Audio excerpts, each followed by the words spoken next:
வேலூர் மாவட்டம் கேவி குப்பத்தில் அரசு கல்லூரி திறப்பு விழாவில் அமைச்சர் துரைமுருகன் பங்கேற்ற நிலையில் நிகழ்ச்சியினிடையே தொகுதி எம்எல்ஏவும் புரட்சி பாரதம் கட்சி தலைவருமான ஜெகன்மூர்த்தி கலந்து கொண்டார். முதலமைச்சர் ஸ்டாலின் காணொலி காட்சி வாயிலாக அரசு கலைக்கல்லூரியை திறந்து வைத்த நிலையில் அமைச்சர் துரைமுருகன் சிறப்புரையாற்றினார். தொடர்ந்து ஜெகன்மூர்த்தியை பேச அழைத்தார். அப்போது அமைச்சர் பேசிய பின் தன்னை பேச அனுமதித்ததற்கு நன்றி தெரிவித்துக் கொள்வதாக கூறிய ஜெகன்மூர்த்தி தொகுதி மக்களின் நீண்ட நாள் கோரிக்கையான கலைக்கல்லூரி அறிவித்த முதல்வருக்கு நன்றி தெரிவித்தார்.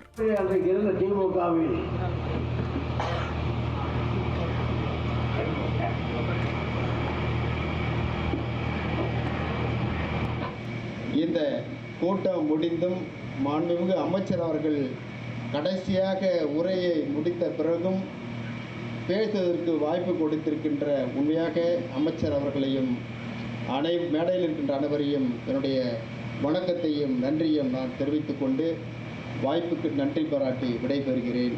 வணக்கம்.